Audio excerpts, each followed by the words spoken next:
Hindi na ako mananahimik, ilalabas ko ang lahat ng katotohanan. May resibo, may ebidensya, at may pangalan. Para sa bawat Pilipino, alam ko na buo ang galit ninyo sa akin ngayon. Nauunawaan ko rin kung bakit, lalo na at malaki ang halagang nakataya.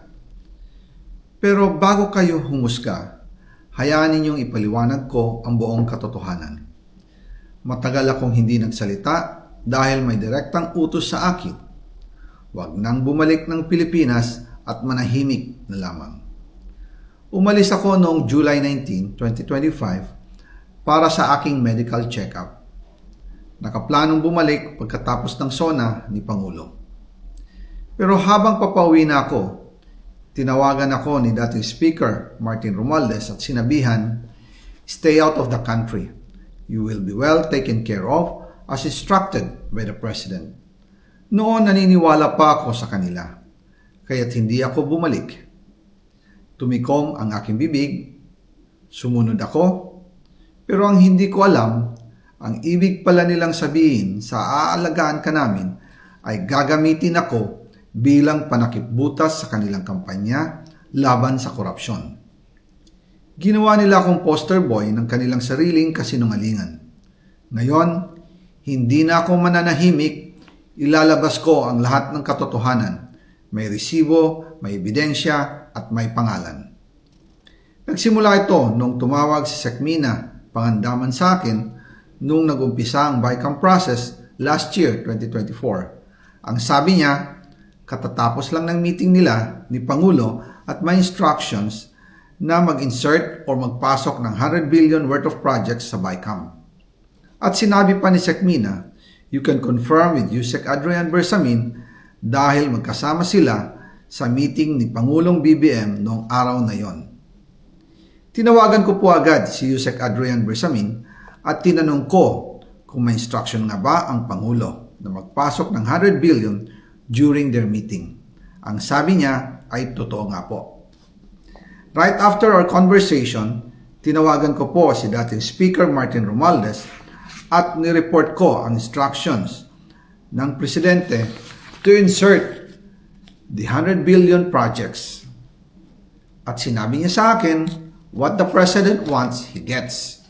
After ng ilang araw, nag-set po ng meeting si Sekmina Pangandaman at Yusek Adrian Bersamin sa amin ni dating Speaker Martin Romualdez sa Aguado Building in front of Gate 4 ng Malacanang at nandun din po si Yusek Jojo Cadiz. During the meeting, binigay po ni Yusek Adrian Bersamin ang listahan na worth 100 billion. Tinanong ko po si Yusek Adrian kung saan galing ang listahan.